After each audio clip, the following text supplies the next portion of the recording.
BEERUN, beer run. BEERUN, beer run. All we need is a 10 and a 5 or a car and a key and a sober driver. BEERUN, beer run.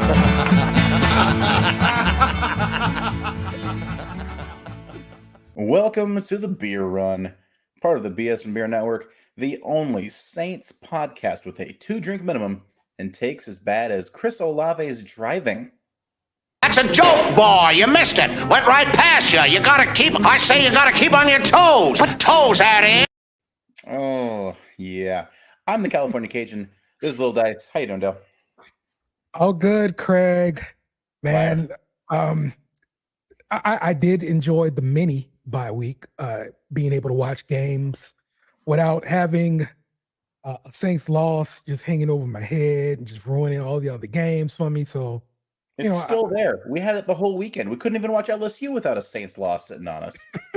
Like I put it out my mind by then. Okay, I was over it. Okay, so I'm not over it. I'm not going to be over it until about halftime of next week. Oh man, it was terrible. Yeah, just 2 weeks in a row, really, that I feel like we should have won games that just at the finish line, just not enough. I mean, would you rather them just like get blown out or come back, make it competitive, they get blown out, hopes up, and then drop your heart into like off the freeway? If we get blown out, I'm kind of over it by the time the game's over, Right. But when you lose with like a minute left and one of your favorite players that you've been following since college drops a touchdown in the end zone and then proceeds to sulk on the sideline, yeah, it's all bad. I'm sure we'll talk about it. I'm sure we'll get there. Oh yeah. You know how we do it on the beer run. We got 4 downs. We're gonna talk about some beer. We're gonna talk about this game that we're talking about versus the Jags. We'll relive that thing. And then we'll go behind enemy lines, talk with a Colts fan, and we'll give you our predictions and what's going to happen against the Colts. So referees, get out there, spot the ball, get this thing going. First down, Saints. All right, Craig, what you drinking, bruh? Okay. All right. So listen, it's local again. Parish Brewing Company. This is the drive-through Purple 9000. It's a daiquiri beer, basically. Yeah. It's boysenberry and Marionberry. I don't even know what the hell a Marionberry is. With great Marionberry Carolina. That governor from Washington D.C. that was starting coke or something. Yeah, that sounds about right. That plays for how this tastes. Full disclosure, I had one of these the other day. I don't care for it. It's not my type at all, but it is 8%, and I got a couple more of them, so we're going to do this. It tastes the way it tastes, and it does all the things that you want it to do, but how does it sound? Even the sound is a little sinister, It's kind of like a ooh, which is fitting because we're in the spooky season. That's right. It tastes like if you went through a drive-through and you got one of those frozen daiquiris that taste like heartburn and bad decisions, and it's that, but as a beer. That sounds wonderful. That sounds wonderful. It's not. It tastes like heartburn. Look, little Craig likes it. Look at that. Yeah, that's a Miller Lite right there. That was easier to drink than this one. It'll get the job done. It's 8%. And I got 2 of them. And if we're recapping this Jaguars game, I'm going to need both. That's right. What about you, brother? What are you drinking today? Oh, we're doing the Oktoberfest yet again. Is it the same 6-pack? Yes, I have one more left. Drive up there and kick your ass. We owe it to our listeners and our viewers. We're on YouTube now. To actually review different beers. I have not done the same beer twice on a show yet. Hey, look, because you get singles. I get 6-packs. And this is how they talk. And I wish it was singles because they're awful, but that's a 4-pack. But yeah, man, I like the Oktoberfest. It's still October, so we got a party, and that's what we do. It's October, but Oktoberfest is over already. Oktoberfest is an actual celebration in Germany and Bavaria, and it's over already. Well, luckily I'm American and I've never been to Germany, and I don't know anything about that. USA. So yeah, little Craig enjoys it. I'm going to enjoy it too. There you go. I'm a GIF. I've made it. Second down. We got to talk about this game. I don't want to. I don't want to. First, Made everything. Everything was. It felt like the same game as the Texans game. Come out flat, get your ass kicked, drag yourself back into it, and then come up short. It was the same game. We watched the same thing twice in like 4 days. Thursday games are the stupidest thing that any professional sports league does. Period. It's dumb. Yeah, I have to agree. I absolutely hate them. I absolutely hate them. My goodness. And it's just, usually it's a big advantage for the home team. Except when that home team is reeling and piled with injuries and the Saints, because it was the worst possible timing for this too. We had the O-line played pretty well, but 3 backups essentially rolling out there with all of the miscommunication that's going on. We needed a mini bye week, and we got one, and it cost us 2 shitty losses to get it. But first, before we get deep into the game, we've got some news. We've definitely got some news. Oh God. Yeah, for sure. So let's start off with the number one story. Olave was arrested. At least he was sober. He was sober, yes. Because if it was DUI, he might get suspended. He's probably not gonna, because it was just reckless driving, and we saw a guy yesterday score touchdowns who got busted for that this year. So yes, he was doing 70 and a 35, got arrested in Kenner. And the Kenner police actually released some video from it. Don't show. Don't show. Right over here by my car. You ain't gonna arrest me? Yep. Real? Yeah. I'm bad, dog. I play for the Saints, man. And? You have anything on you? Hey, you gotta do what you gotta do, man. All right, it could have worked. You never know. So you gotta say, yeah, I play for the Saints, bro. Like, the cops should immediately took the handcuffs off and released him, let him go. Because he played for the Saints. And if we were 5-2, he might have. That's also a good point there, Craig. I hate that whole thing. Oh, hey, it's cool. It's cool, guys. I can break the law. I'm rich. Shut up. Look, if you listen to this show, you know how I feel about Olave last week. And that was before he had another game that he took routes off and didn't run hard and then got arrested for being stupid. Mm-hmm. So, yeah, I'm frustrated, man. I'm frustrated that more talented, more athletic Brandon Cooks is still in the building. And I'm not excited about our future, because he was part of the building blocks that I was, okay, well, Dennis Allen's going to suck, but we're going to have these young pieces. We'll be able to build around him. I don't know how long he's going to be around either. And unless he starts producing on the field, it's just not worth it right now, man. Yeah. So did you actually watch this JT O'Sullivan video where he talked about the offense? Because this set the Saints Twitter on fire. Apparently he had a lot of bad things to say. All of these armchair quarterbacks are all in the same position that we are, right? None of us know exactly what's going on. We have to piece together what other people are telling us on the internet. So between JT O'Sullivan saying that Derek Carr is the worst quarterback since Jamarcus Russell, and then you got Chase Daniel comes on and says, well, it wasn't all bad. Some of the stuff that was going wrong isn't just on Carr. So it's pick who you're listening to. Now we got people talk. Some people are saying, oh, well, he said he doesn't want Taysom Hill to come under the game. And other people are like, yeah, no, he didn't say that. You're stupid. All of Saints Twitter is eating itself alive, and it's because we're losing. Winning fixes everything, and we're just not winning right now. Period. If a couple of those terrible fade passes that we shouldn't run anymore, a couple of those score, and we win these last 2 games, no one is chomping right now. No one is fighting. No one is arguing. This whole beef, with podcasters and whatever the fuck is going on. None of that's happening. Winning fixes everything. Yeah, we ain't winning. That's a good point, Craig. You're right. Of course, you're right about it. that.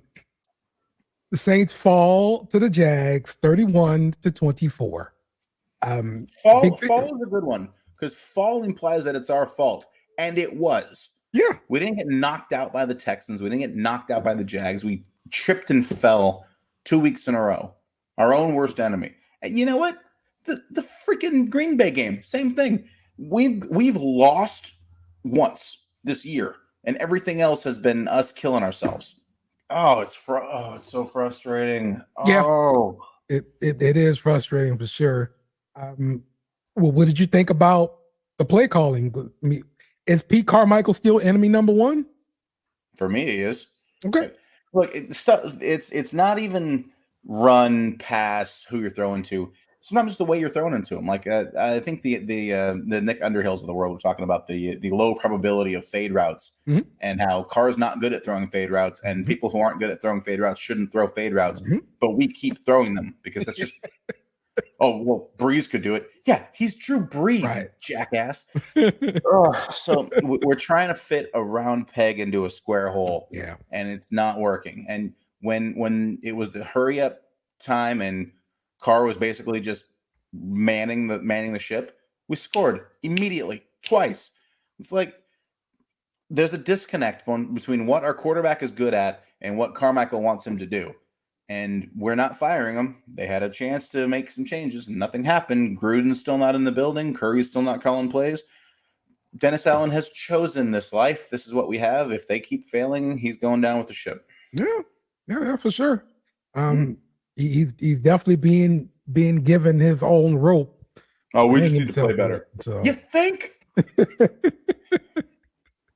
I'm sorry. I'm not over. It is the dumbest waste of air. That whole post game of, well, I think we need to play better. Yeah, we know. We watched the game. Some of us paid good money to go and see you play and put out that pathetic performance. Right. We know you need to play better. It's on you to make sure that we play better. You're the coach. It's your job. Yep. Red zone. Still the big issue with the team for sure. So we heard DA talk about the slow starts and this what you had to say. I think we've been closer in the last couple of weeks. And I think, we've been better up front, and yet I think we have to be better up front. Look, I think we're closer, but we need to start, seeing some better results. Shut up, Dennis Allen. Shut up, Jen. Oh, we're getting closer? You had 3 wins, and then you lost 2 in a row. But those 2 in a row that you lost, those feel closer than the 3 that you won? Shut up, Dennis Allen. What a stupid... Oh, my God. I can't believe he said that out loud, seriously, and meant it. Oh, my God. He did talk about the offensive line a little bit. And I want to point out... This is their best game of the season. Right. And I want to point out Cameron Irving, the right tackle in particular. Yes. Played well. He's back on the practice squad right now. And we'll see how long that lasts. Right. Like, I'm thinking this guy needs to be on the squad for real. Like, his game this week against Jacksonville was better than any game Ramchek's played this year. And Landon Young ever did. Same thing. Yes, because Landon Young is terrible, and he played at Kentucky. And if you like Kentucky, you know what I know about you. What did you think about Pete at left tackle? Because but I've always thought he was good at that. And I was pretty outspoken back when they moved him to guard that he could be a left tackle. It was always at right tackle that they tried to make him work there, and it just never happened. He's a good left tackle. I mean, he's also a good left guard, so it's kind of where you have another option. I don't remember. I love you guys too. We're gonna have to edit some of this out, I imagine. No, it's fine. I don't remember exactly his situation at left tackle before. I do remember them drafting him to be a right tackle. Yes, so they draft. He's been on the left side his entire career, college, high school, whatever. They try to make him into a right tackle. It doesn't work. He ends up at left guard, but he's had to play left tackle in spot duty, and he's been good at it. You know? Yeah. I do remember him coming in, when somebody went out with an injury, then they switch him to left tackle for sure. So definitely remember doing that. The note with his cupcakes is from Dennis Allen, so he's trying to win me back, apparently. By sending cupcakes. Dennis Allen sent them cupcakes. So talk to me about what you saw from our former first round pick, Trevor Penny. Bust alert. Bust alert. Bust alert. I don't know how that happens. Like it just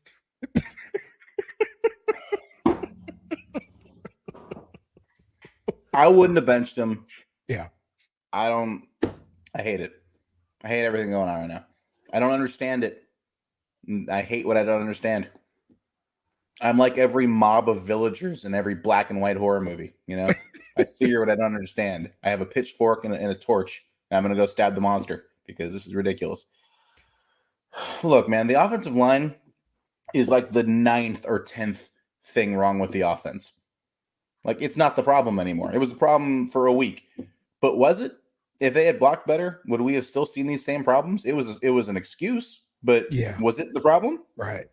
We thought it was. We thought Carr was going to be fine with the offensive line playing better. Now the O-line plays better. Now Carr's playing worse. So what the hell is it? Yeah. Look, I don't know what it was with him in this last game, but it seemed like he was not trying to read the defense at all. He gets back, drop back, boom, I'm checking down. Now, don't get me wrong, my fantasy team likes that part about AK's. Leave that on the other show. Okay, leave it on the other show, Dale. But I mean, it got to be way too much, and we saw a lot of different footage after the game where we had guys wide open, and he's still checking the ball down. What's going on in Carr's mind right now? Like, he's seeing ghosts? So the only explanation is that him and Dennis Allen are both racists, and that's the root of all of it. That's why he's throwing the ball to Taysom Hill and stuff when you got Michael Thomas and Chris Olave out there. It's the only explanation, right? I don't get it, man. Makes sense. Taysom Hill needs touches. Yeah. At quarterback running the football. These forcing the ball to him as a receiver, he's never been great at it. He's not a good receiver. He can do it because he's fast and athletic and good at everything, but he's not. I don't get any of it. I don't get any of it. You know what I get? Throwing the ball to Michael Thomas. Do that. Get the ball to Alvin Kamara. Do that. If you just force this offense into those two playmakers, we can score points. They're both awesome. That catch from Michael Thomas was vintage, beautiful Michael Thomas stuff. I love it so much. I'm so happy to see it. And Alvin Kamara is still explosive. He's still great. Legs are still fresh. I don't get everything else. Yeah. I mean, and we gave Kamara too many touches again because the other two running backs are hurt. Mm-hmm. I wish we had that guy from Tulane that has no ACL. It would maybe he could have gained some carries. I don't know, man. I don't know what to do anymore. Just frustrating. This is probably not very good radio. Just sitting around bitching. Is this what instant podcasts do now? I'm not listening to like Happy Hour or Don't Patrol and those guys. Are they just bitching too? Like, is this what we do now? Yeah. I'm gonna drink. Yeah. That's what fans do. We gonna complain when our team is not winning. Now one of my biggest complaints is this offense is never on the same page. I don't know what they do in training camp, but like those working timing routes, back shoulder throws, all that stuff. No, they didn't do anything. Like, yeah, they posed for some pictures. Right. They worked out in front of the New Orleans football guys to convince them that they were going to be great. Mm-hmm. They pumped us full of sunshine, and all of us expected 12 wins, and now we're going to get 5. Yeah. But it just seems 5 like wins. Calm down.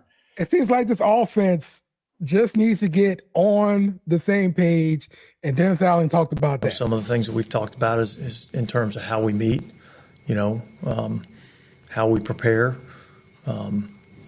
spend a little bit of time after practice, some of those things that, I think we've looked at a lot of different things, and so we're going to incorporate a few of those things as we go through the next few weeks, and hopefully that'll help us to make sure that we're on the same page. Shut up, Dennis Allen. Shut up, Dennis. How long have you had to do this? How are we talking about this in week 8? Yeah. Week 8, you're talking about getting on the same page? Right. Not preseason game 3, week 8? Shut up, Dennis Allen. Oh, what a non-answer. Oh, we got to play better. That's as bad as the Sean Payton, I like the guys we have in the room. It's a non-answer. Yeah. It's a why are you bothering me by asking me these pertinent questions about me failing at my job? I'm not going to answer them. I'm just going to say, oh, we need to play better, and we need to be on. Well, we need to have more. We need to be on the same page. Really, is that a thing that's important in football? I hadn't noticed. One of the best things we saw. Don't do this to me. I can't. Was Derek Carr yelling at Chris Olave. He threw the ball like out of bounds, but this play has been overanalyzed to death. He was supposed to go to Taysom Hill. Taysom Hill wasn't there because Olave didn't run hard to do the clear out. He needed Olave to take the guy out so that it opened up the underneath routes. When Olave didn't run full speed, it didn't open up and he got frustrated and he threw it out of bounds. So that's what happened. So he's yelling at Olave to get out of that. Well, you didn't run because his job was not to get open. His job was to clear it out. So This defensive player over here, oh, it's not there. Yeah, we know it's not there. That's what he's yelling about, jackass. It's so stupid. It's just another example of people who don't know what the hell they're talking about, getting all, he's talking, hey, this makes Derek Carr look bad. No, all the other pissy shit makes Derek Carr look bad. This is an example of something we already know. But, I mean, look, it could be one example of one of his problems in his, I guess, impatience. Because he will get impatient throughout a game and just chuck a deep ball or something like that. Yeah, but sure. I don't know how I feel about seeing the quarterback yelling at the receiver when we're struggling. Just optics so it's fine. It's fine when Tom Brady smashes an iPad. It's not fine. We made fun of him too. Tom Brady screaming and spitting at people, Peyton Manning yelling in people's faces, and that's fine because they're great. But because it's Derek Carr, then we're gonna act like this is a big deal. Quarterbacks yell at people, man. Quarterbacks are all dicks. All right, I've been playing offensive line for 20 years. They're all dicks, every single one. You're not a dick. You're not a leader. Whatever, man. You don't think Drew Brees chewed people out? I promise you, I could find clips of Drew Brees chewing people out. I mean, he's probably not, pissing and moaning the way that Derek Carr was. Because I don't remember Drew like just yelling down the sideline because of some guy ran around. That wasn't. I'm not saying he's never done it. No, I know. I don't remember seeing it. Sucks, man. And I have been trying so hard and for so long to defend Derek Carr because I thought it was a good signing. I thought it was going to be real good here. But Pete Carmichael has broken him and ruined everything, and he needs to die by firing squad. There you go. Not really. Don't cancel me. I don't want him to die. I just want him to go away. And then die. Okay. Well, let's wrap up this game by talking about kicking. Because remember on this podcast, we talk kicking. Yeah, I remember. You remember?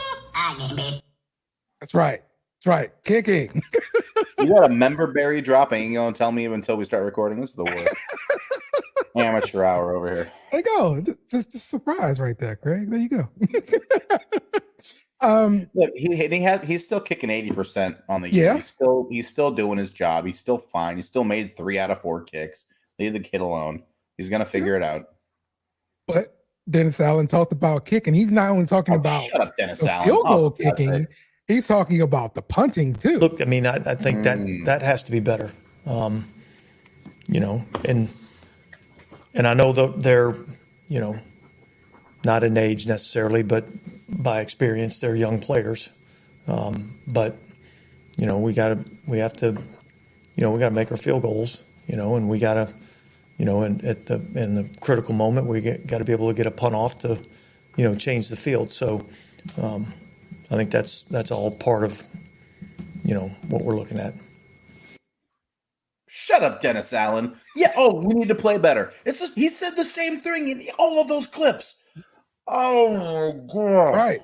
That's right. Dennis Allen's all over it this week. Okay. Things are going to get better because Dennis Allen said they're going to get better.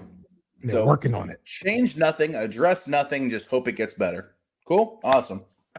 Fantastic, guys. I was real frustrated that I didn't lose any weight, even though I didn't change my diet or start working out. It's just kind of expected it to get better. Like, oh, I just got to be better. Yeah, that works. Thanks, Dennis Allen. But so are you frustrated with Groupie though? I mean, he missed a kick, that kind of thing. Are you frustrated? Yeah, I mean, obviously, kickers are useless little side characters that shouldn't be considered actual football players. Mm-hmm. Look, I'm frustrated because he missed kicks, but I mean, he's still making most of them. We shouldn't be relying on a rookie kicker the way that we are. That's not really his fault. If we were scoring touchdowns and he was at 80%, we'd think, all right, he's fine, whatever. But we're relying on him as our whole offense, so every time he misses, it's a huge deal. I'm fine with Groupie. I have problems with punter. Okay. I can't figure out what the whole strategy was. Mm-hmm. I love the story of a guy who was from Australia and he's tatted up and he's big and he's cool and he owned a tattoo shop. I don't care about any of that. I don't give a shit about tattoo shops in Bali. You know what I care shit about? Winning Saints football games. And we're not doing that right now. And you have a punter that's not helping you do that. Fire him. Send him back to Australia. Deport him. I don't care. Let him go run a wombat farm down under.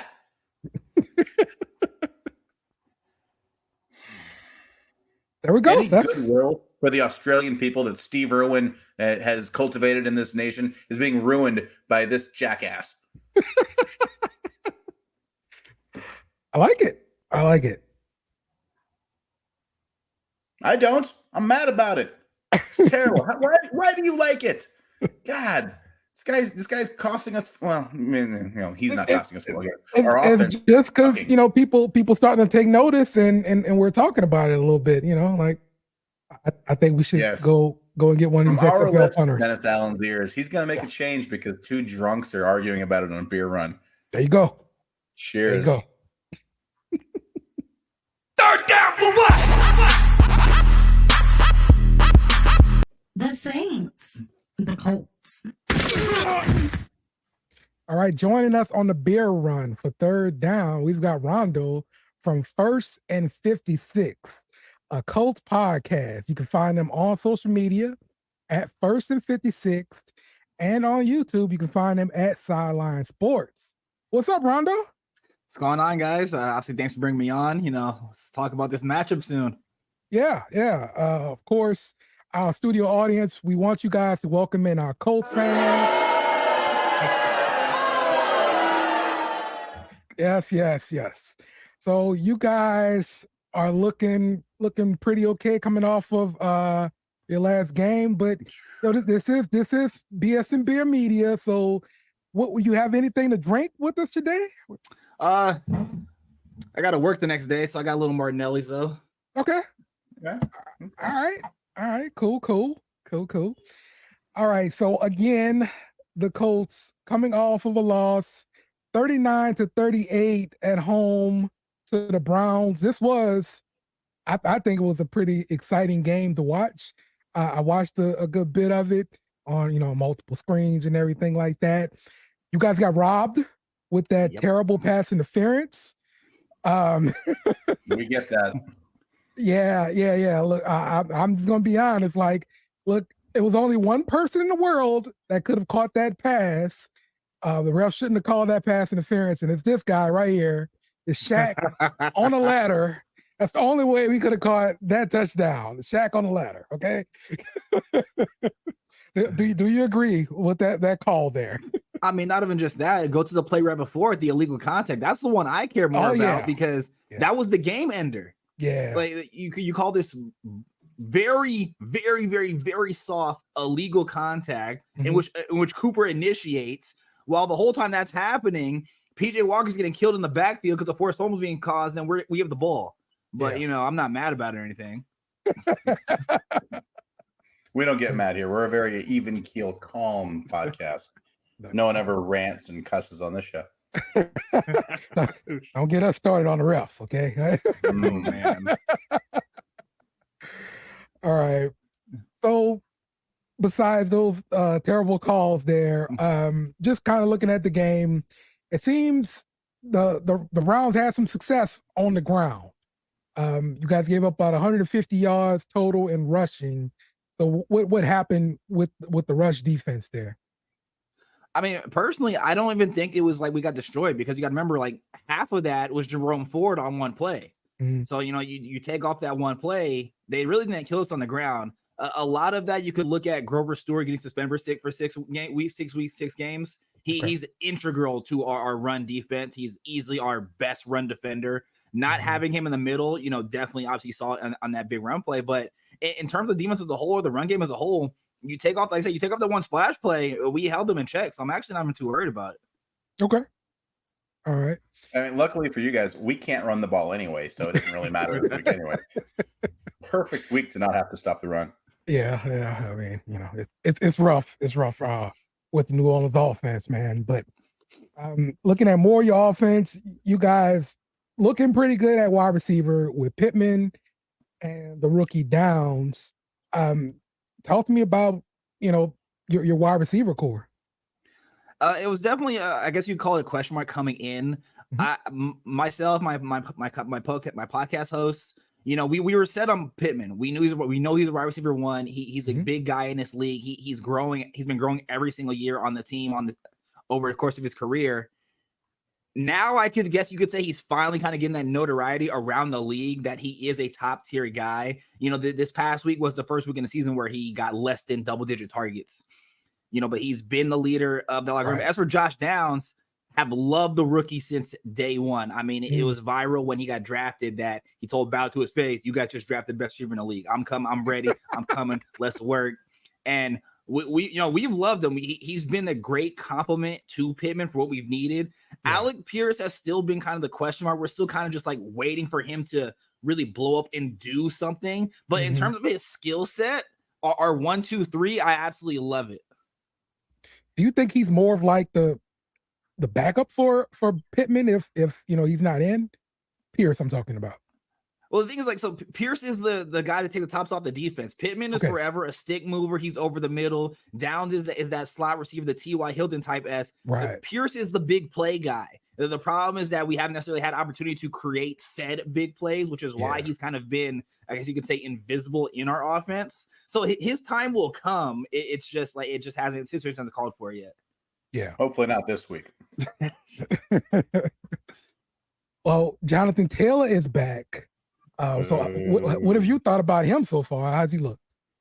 He's looked good in his comeback, you know, kind of slowly bringing him back into the formation. I think what's helped is the emergence of Zach Moss. You know, Zach Moss in JT's absence has been absolutely killing it. Really? You know, entering last week, I believe he was third in the league in rush yards. And I think Steichen found a very nice way to split the reps between them as to not feel like one is being omitted. You kind of have this equal battering ram, not so much like you don't really necessarily have a bell cow guy, because I want to say they, if close enough, if not exactly, they nearly split reps in terms of the snap count. So it's worked out. We'll see how that goes for the rest of the season. I think we all understand that JT is the guy.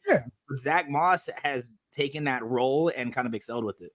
Yeah, I mean, when you got another guy to go along with them, it extends the life of your main guy, you know, a lot. So yeah, that helps a lot, man.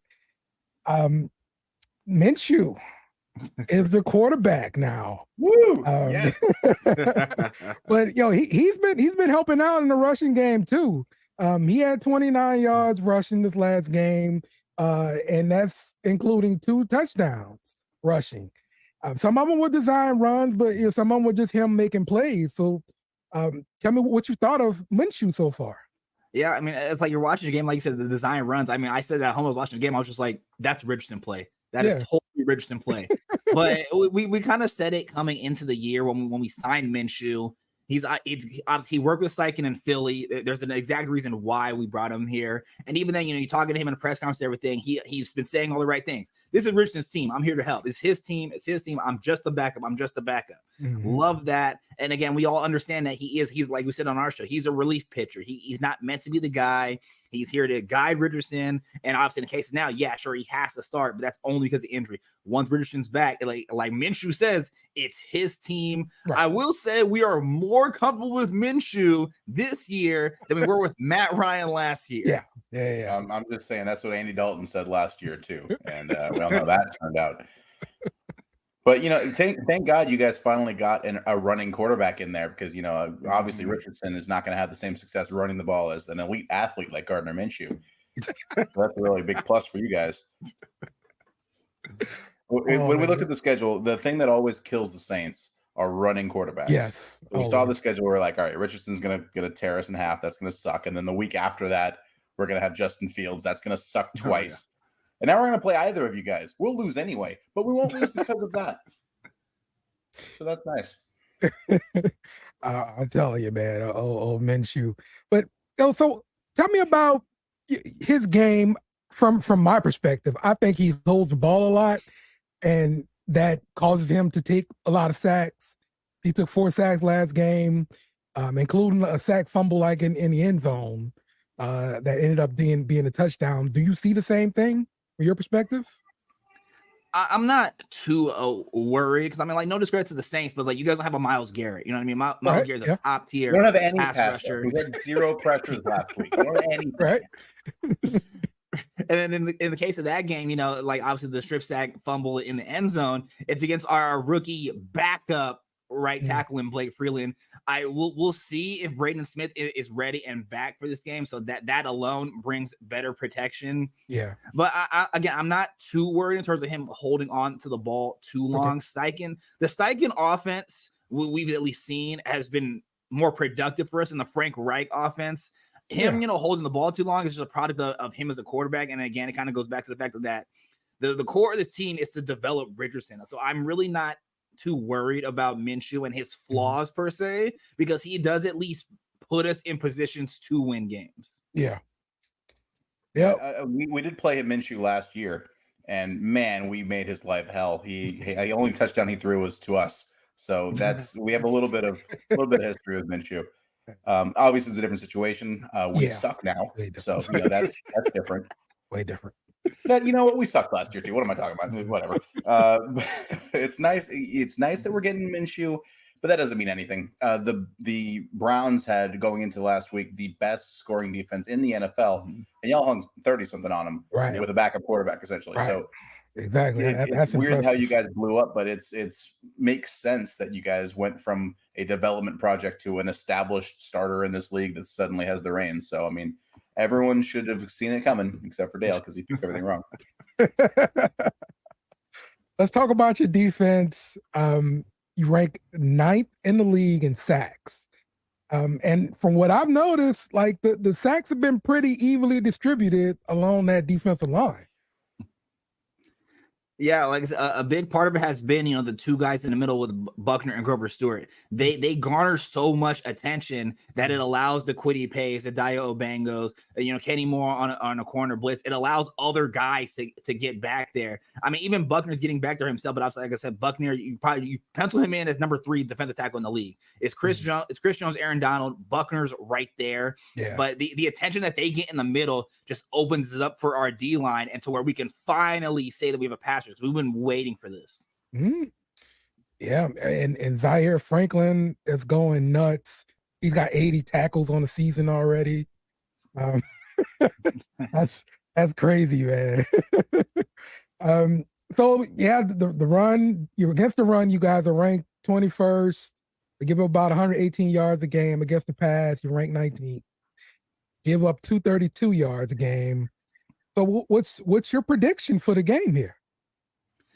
It's so tough, just because I would say we're kind of both kind of in equal positions in terms of just where exactly do we go here, and we're not necessarily in the best of divisions. It's we're in contention, but how do we really want to contend?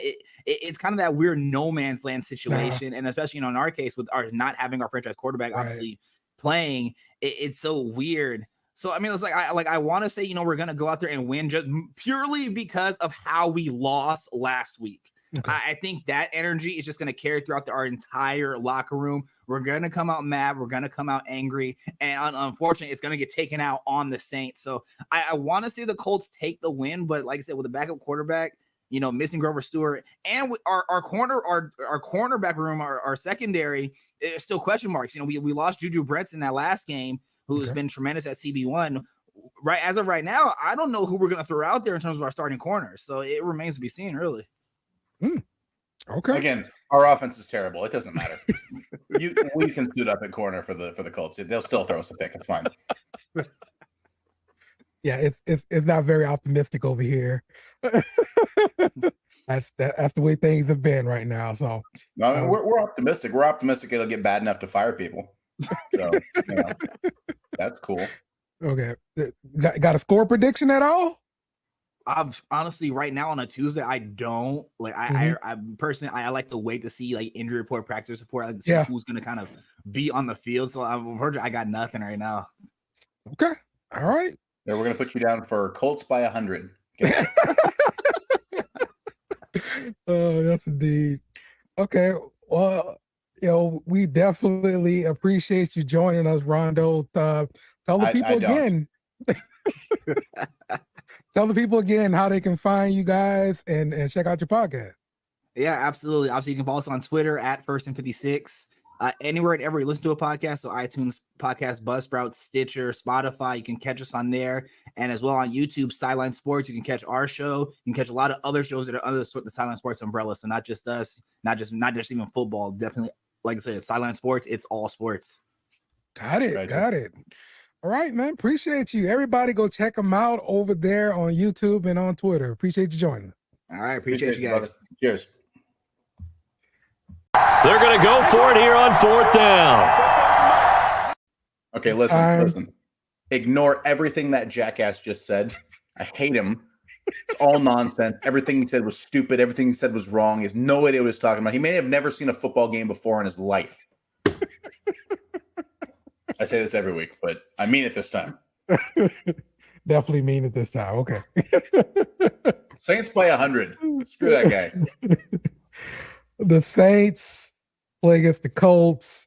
We're going to break down this game.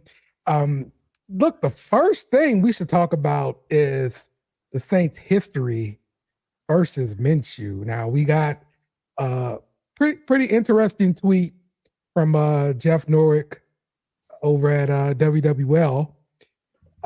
He talks about the last 3 meetings we had with Minshew. Mm-hmm. And each of these 3 meetings, Minshew was coming off of a pretty good game. He several 300-yard games, several touchdowns, and this week he came off of another 300-yard game, 2 touchdowns. But I mean, yeah, it makes sense. In 19 and 22, we had awesome defenses those years. Yeah. And we do again this year. Just face the Saints. He got the self again, Craig. Yeah, absolutely it can.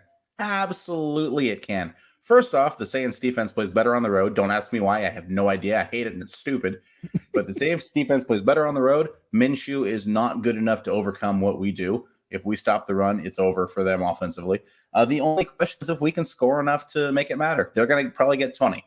Everybody gets 20 because if you keep punting and you have bad field position and you give the ball all over the place, other teams are going to get some points. They're going to probably get 20 points. So it's really a question of can you score 3 touchdowns, get your extra points, kick a field goal here and there, God forbid.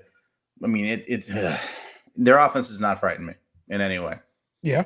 Who was the guy talking about? Pittman, all these? What? Oh, these receivers he was talking about? Yeah, Pittman. Who? Pittman and Downs. Who? Shut up. Get out of here.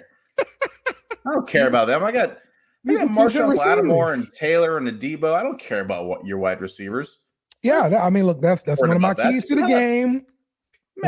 Will Lattimore and Adebo be up to the task of defending Downs and Pittman? Because we know Lattimore, he will have ups and downs, depending on who's he playing and how he feels. So, it's a concern. I guarantee you, this is the kind of game where the defense is looking inward and thinking, we have to win the game on our own.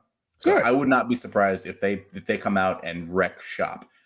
It again comes down to pass rush on defense, obviously, but I would not be surprised if this is a really dominant defensive performance. I'm feeling pretty good about this game. I have no reason to be feeling good about this. We just lost 2 in a row. They're both embarrassing. I've been complaining for the last 25 minutes, but it's the Colts, man.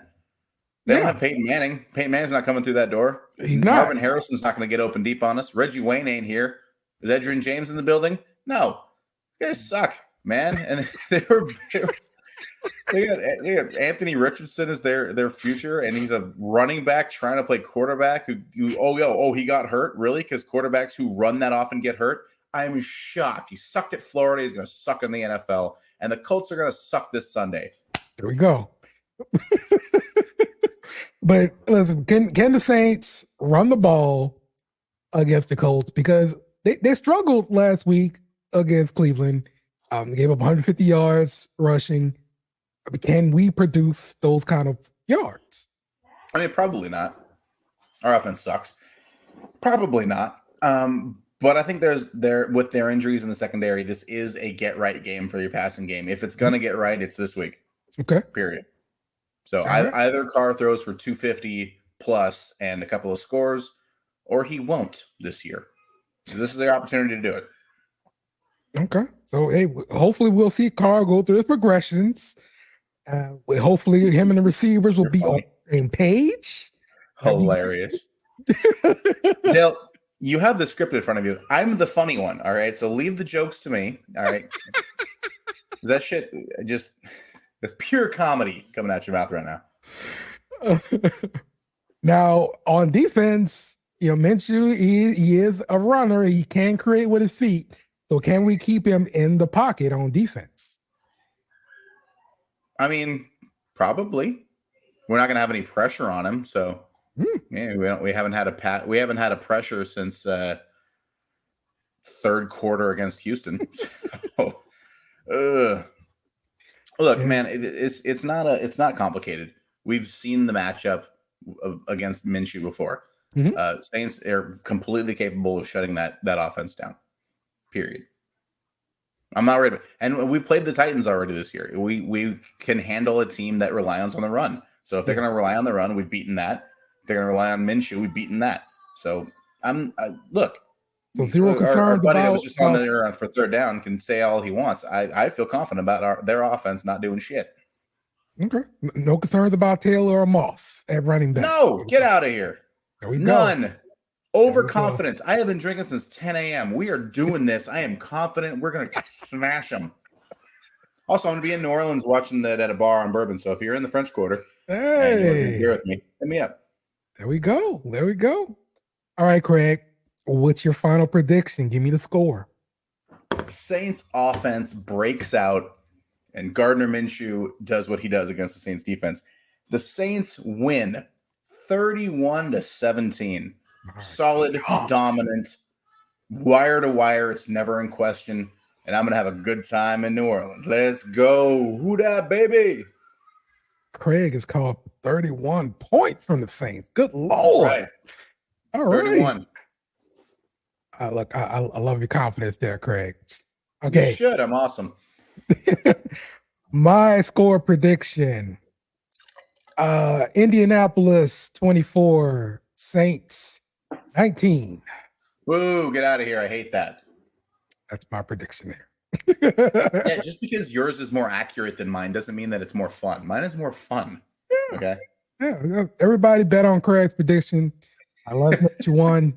Okay. If you put money down against the Saints, I'm going to drive to wherever you are and kick your ass. Don't do that. Don't bet against us. Don't bet against the Who Dat Nation. Yeah. All right. Well, that's going to wrap it up for us here on the Beer Run. Man, how did these shows end up getting so long? You remember we used to do these shows and they last 25 minutes, and now we have these hour-long. Now we got guests coming on and stuff, Craig. Yeah, it's exhausting. Tell the guests to talk faster, okay? And we're growing on YouTube. I appreciate all the new subscribers we're having. I love seeing it. Love it. Yeah, it's just Dale making new accounts and following us. It's cool. We get it. We understand that you have a choice in ways to waste an hour of your life, and we are shocked that you keep choosing us. For the rest of the BS and Beer Network, for Dave's Loud Ass Truck, the Godfather Joe Moss, and the B Train, that's Dale. I'm the California Cajun. Have a beer. It's on us. Who that? Remember to follow us on social media at BSnBEER Media. Also, smash the like button on YouTube and share with friends.